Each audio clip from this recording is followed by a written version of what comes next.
ಓಂ ಶ್ರೀ ಗುರುಭ್ಯೋ ನಮಃ. ಹರಿ ಓಂ.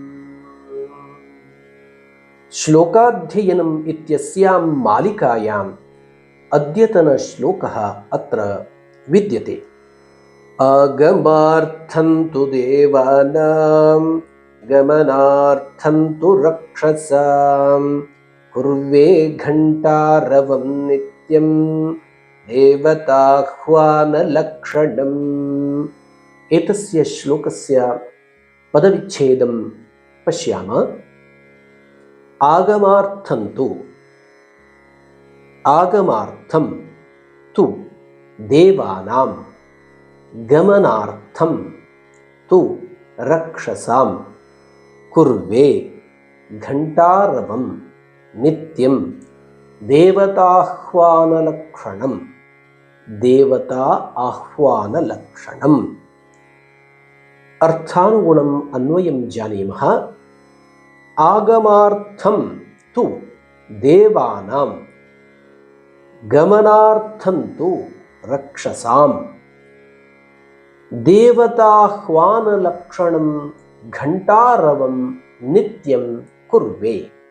एवं अन्वयं कर्तुं शक्नुमः. अन्वयानुसारम् अर्थं वयं जानीमः. इदानीं संस्कृतभाषायामेव अत्र पूजासमये मङ्गलादिकार्यकरणसमये वयं मङ्गलनादं कुर्मः, मङ्गलध्वनिं रचयामः. तस्मिन् समये घण्टानादं कुर्मः. तदा एतस्य श्लोकस्य पठनं कुर्वन्ति जनाः. अत्र अयमर्थः विद्यते. घण्टारवादि मङ्गलनादः यः भवति तादृशमङ्गलनादं श्रुत्वा मङ्गलदेवताः आगच्छन्ति.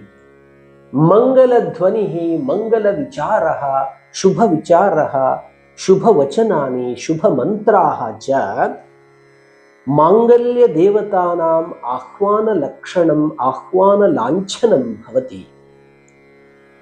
कर्कशध्वनिः, अपशब्दाः, दुष्टध्वनिः इत्यादयः दुष्टानाम् आह्वानलक्षणं भवति. भूतप्रेतपिशाचादीनाम् आह्वानलक्षणं भवति. दुष्टशक्तयः आगच्छन्ति कर्कशादिध्वनिं श्रुत्वा. अतः अस्माकं परम्परायां वयं मङ्गलध्वनिं घण्टानादं कुर्मः. सः घण्टानादः देवानाम् आगमार्थं भवति, देवानाम् आह्वानार्थं भवति. आगमार्थं तु देवानां, पुनश्च रक्षसां दुष्टशक्तीनां गमनार्थम् अहं नित्यं घण्टारवं कुर्वे करोमि. अर्थात देवतायाः आह्वानलक्षणं घण्टारवं, घण्टाध्वनिम् अहं नित्यं कुर्वे.